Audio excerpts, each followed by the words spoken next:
What's up, guys? Welcome back to the series. As you can see today, we're doing my hair. I'm letting you into my kitchen. Remember, when I don't have my contacts on, I can't see, so I'm wearing my glasses. I'll take them on and off, but I'm keeping it real with you today. We're doing a real talk series. We're gonna yap and do my hair. We're not on any specific topics today. We're just talking about life as an entrepreneur, single mother, and mogul, okay? In my hair's defense, I was swimming today. I was in the pool, so chlorine definitely dried it out. I've already greased my scalp and taken care of the moisturization. You guys are just here to flat iron, okay? That's your only job. So do not be judging me. But this is my hair in its most natural state. I do have a relaxer. I've been relaxing my hair for about a year now. So this is what it looks like in a relaxed state. Pre flat iron. My flat iron currently right now is on 419 degrees. So we're gonna see a huge turnaround from what this is right now, what I call the Frederick Douglass.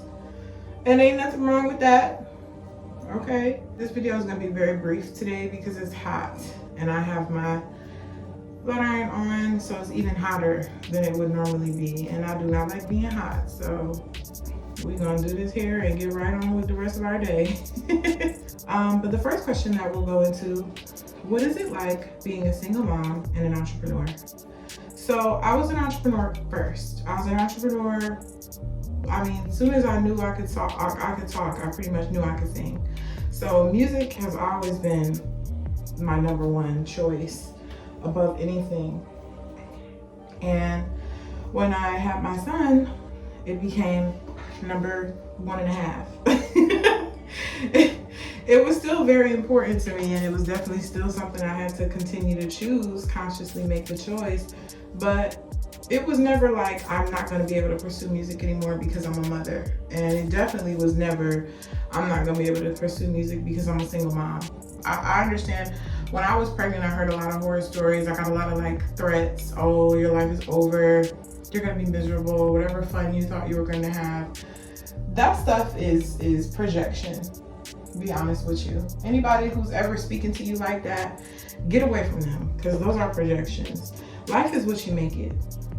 And having children does not end your life or make it worse. People who hate kids say stuff like that. It has made things harder. I've had to be more creative in how I pursue my music. But I'll be honest with you, the times have changed.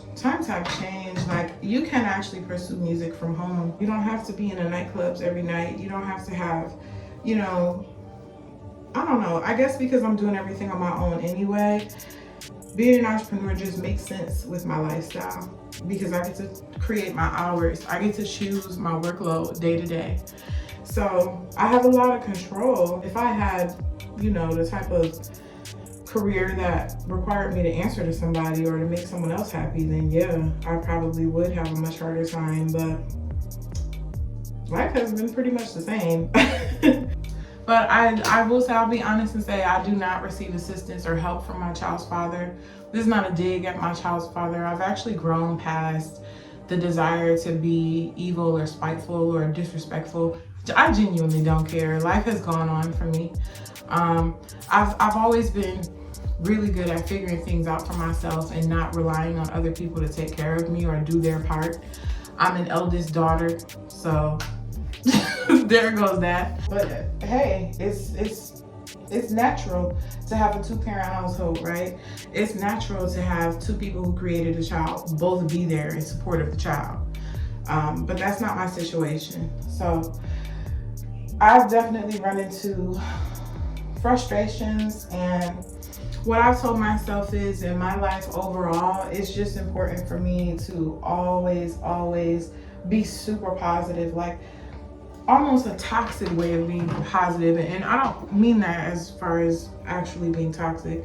I just mean I have to kind of brainwash myself into being toxic, even in situations where I am frustrated, because it's easy to fall into a spiral, right? Where you're telling yourself, oh, I'll never get this one thing I really want, or every time I try to make a decision, something else pops up and cuts me off or gets in my way. If you fall into that train of thought, you'll stay there. So I'm not about that.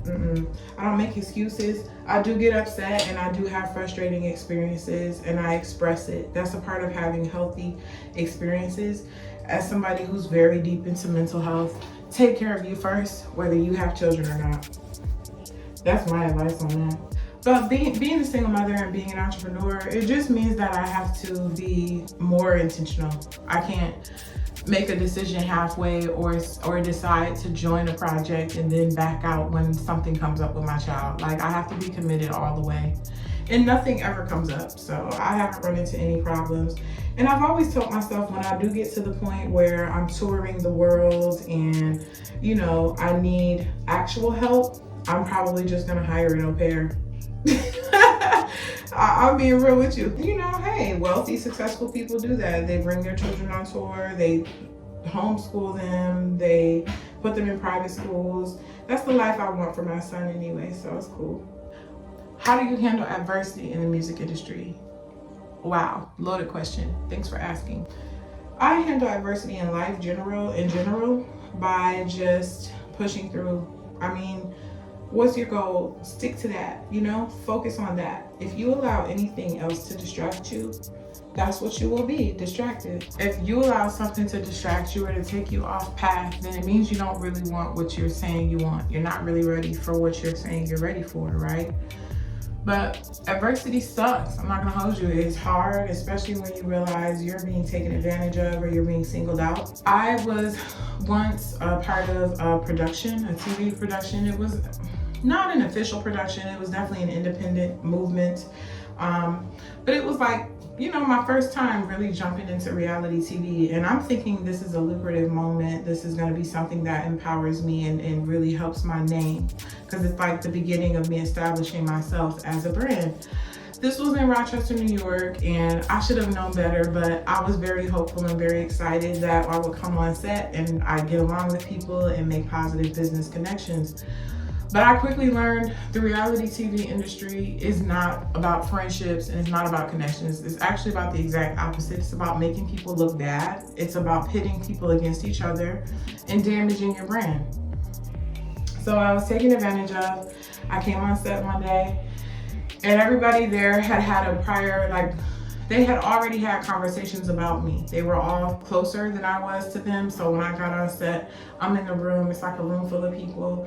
We're talking about music, we're talking about judging artists. It was kind of like a judging competition where you would actually develop a team and help them to succeed in the industry. So I was committed to helping people and everybody else was there committed to just taking me down. And the producers were like telling people that I was talking about them and those people were getting upset with me. And when I got on screen and the camera started rolling, there was a lot of animosity coming my way and I was totally confused. To the point that I was like, oh, cut camera, what is this? You know, and I just stormed off the set and I was like, I'm not working with you guys anymore. And they refused to pay me. And I really was like bitter about it for a while.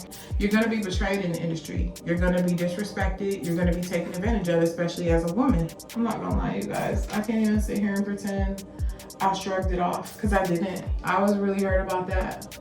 I was like trying to sue the other person. I wanted my money and it wasn't even a lot of money.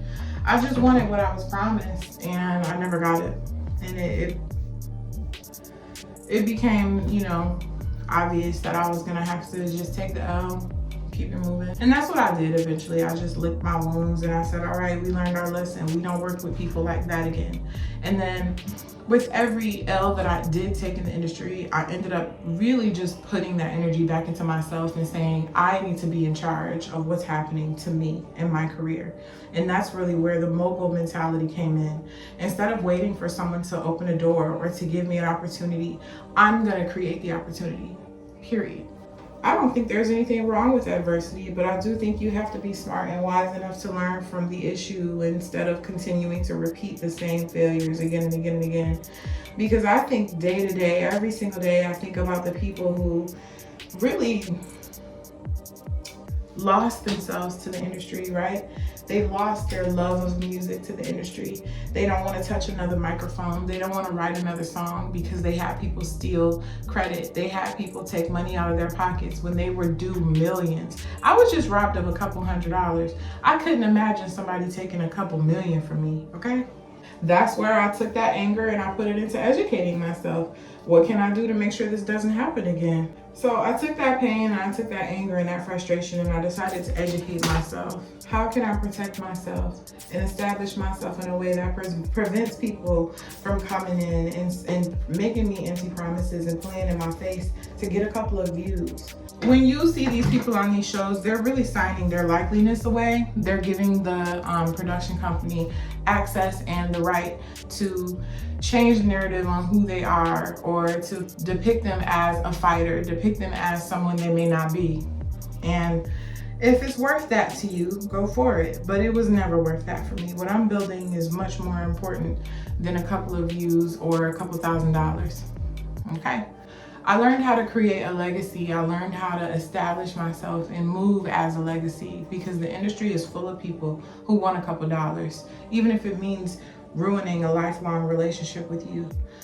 So adversity in anything is meant to teach you how to not have it happen again, okay? Fool me once, shame on me.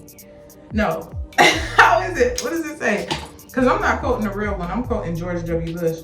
Fool me once, shame on you. Fool me twice, shame to never get shamed again.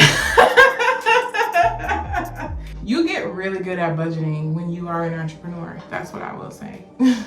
Because you're not just budgeting for the things that you need right now, you're also budgeting for the future. I want my career to just continue to grow, right? So down the line, as I get bigger, as things expand, I want to be able to fund larger projects. But I have to start small. So I have to make certain sacrifices. Certain big ideas, I just can't afford to bring to life right now. They have to wait, you know? But the days will come when I have my 10-piece team and my 8-piece security team. Hello, somebody. What's my dream team? What does my dream team look like? My dream team looks like an au pair, an assistant, an accountant, a lawyer, on call, okay? I definitely need a lawyer. Everybody needs a lawyer, I think. Definitely need like a driver. I don't drive. I can, but I'm not driving right now. And I don't like driving, it stresses me out. So I'm definitely gonna need a driver. I'm gonna need my security team, and I would always probably do my own hair and makeup. But I still want somebody to like create custom wigs for me, and maybe somebody to create some custom clothes. Okay, we're gonna have a lot of people working for us. That's it, you guys. That's all I have for today. This video was definitely gonna be short and sweet because like I said, I'm hot, and we do not want meat under lights, hot with heat, okay? We need me in the warm, in the cool. We need me in the air conditioning. So I'm excited for my upcoming show. We do have about 2 weeks left, and I am creating an awesome set list. I can't wait to share this with you guys, and I look forward to bringing you along on that journey. I hope you guys are enjoying your weekend. Catch you again Friday at 8 p.m. Eastern Standard Time. Peace. Hold up, wait, please. Quit trying to run game over me.